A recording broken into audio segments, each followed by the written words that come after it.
वृंदावन का पवित्र मिट्टी, कंडोरा का पवित्र धरती पावन हो गया है। भक्तों का यहाँ समागम, राधा कृष्ण जी का लीला क्या संगम है। और कहते हैं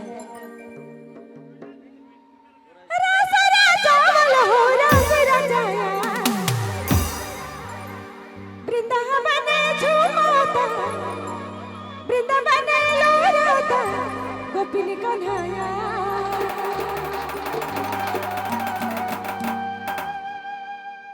रसा राजा वाला हो, रसा राजा वाला हो, रसा राजा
हटिया नगर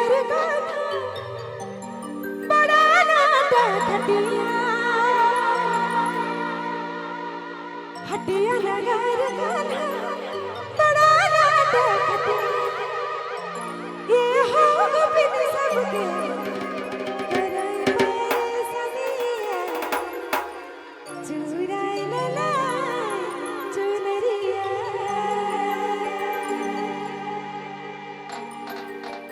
ये राधे मुड़ा खुसे नगर गाली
जमुना किनारे कान्हा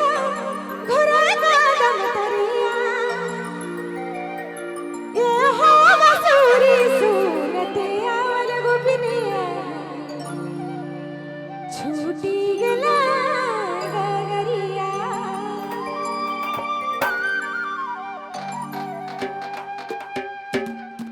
ये राधे सचे लगल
कैसे के भर मई कान्हा छुटाला गगरिया यमुना के तट पर जब बटकी छूट जाती है नटखट कान्हा इतना परेशान कर रहे हैं और उस समय क्या कह रहे हैं कैसे के भर मई कान्हा छुटाला गगरिया ये हाथ मिले हूँ हमारी विनतिया मत कर मरे सजया ये राधे और मिला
राधे राधे।